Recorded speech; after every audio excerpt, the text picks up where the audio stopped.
জ্যামে বসে আছি, একটা কথা মনে হলো, সেটা হচ্ছে কয়েকদিন যাবত শুনে আসছি ঢালিউড কুইন, কিন্তু 90s যদি ঢালিউড কুইন যদি আমি বলি এবং চলচ্চিত্রের 90s এই গোল্ডেন পিরিয়ড যদি বলি, সেটা হচ্ছে শাবনাজ, মৌসুমী, শাবনূর, শাহনাজ, লিমা, পপি এবং পূর্ণিমা।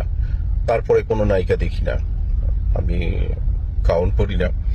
কোত্থেকে এই ঢালিউড কুইন আসলো, এই সংবাদটা ভৌতিকভাবে আমি ঠিক বুঝি না। আর ঢালিউড কুইন যাকে মনে হয় যে আমার দৃষ্টিতে যে বছরের সুপারস্টার ক্যাটাগরিতে তাকে কয়েকবার দেখব, কিন্তু সেটা কিন্তু দেখাই হয় না, বছরে একবারও দেখি না কিন্তু ঢালিউড কুইন।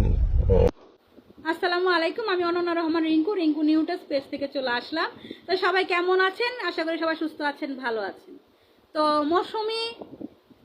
মৌসুমীর হাজবেন্ড কিছু কথা বলতেছিল আমাদের সানি ভাই।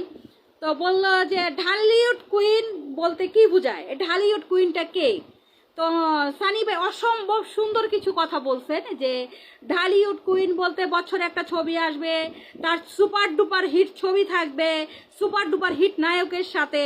তো সানি ভাইয়ের চোখে ঢালিউড কুইন শাবনূর, শাবনাজ, আরও অনেকের নাম বলছেন, পপি, তারপরে পূর্ণিমা, বিভিন্ন নায়িকাদের নাম বলেছেন উনি। তো ঢালিউড কুইন নামটা দিল কে? এইটা মহিলা কোত্থেকে আসলো? এই মহিলা করতে উড়ে আইসা জুড়া বইল, এই মহিলারা তো আমরা চিনি না। তো মহিলা মানে আমি পুরো ভিডিওটা আপনাদেরকে দেখাইতে পারবো না, শুধু অল্প একটু ভিডিও আপনাদের সাথে শেয়ার করতেছি, হ্যাঁ, কারণ আমার চ্যানেলে পুরাটা ভিডিও আমি দেখাইতে পারি না, আমি শর্ট করে সবাইকে ভিডিও দেখাই। তো তো ভাই কিন্তু অনেক অসাধারণ সুন্দর কিছু কথা বলছেন যে একটা মানুষ নায়িকা হইতে গেলে, গায়িকা হইতে গেলে তার সুপার ডুপার হিট গান থাকতে হবে, এরকম কিছু থাকতে হবে যেটা মানুষ তাকে কুইন ভাববে।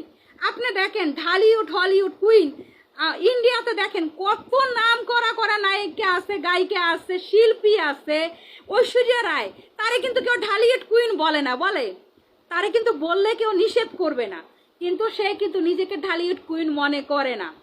তো অপবিশ্বাস কাজের মহিলার অভিনয় করলে ঠিক আছে, কাজের মহিলাদের মতোই লাগে মহিলারা, কারণ সারাক্ষণ খালি সুসলামি করে। ওই নায়িকা এমনি কথা বলে, ওই নায়ক এমনি কথা বলে, ওই নায়িকার এই সমস্যা, ওই নায়িকার ওই সমস্যা, মানে বিভিন্ন সমস্যা নিয়ে উনি মানুষের থাকে। তো এগুলো হলো বাসার কাজের বুয়াদের কাজ।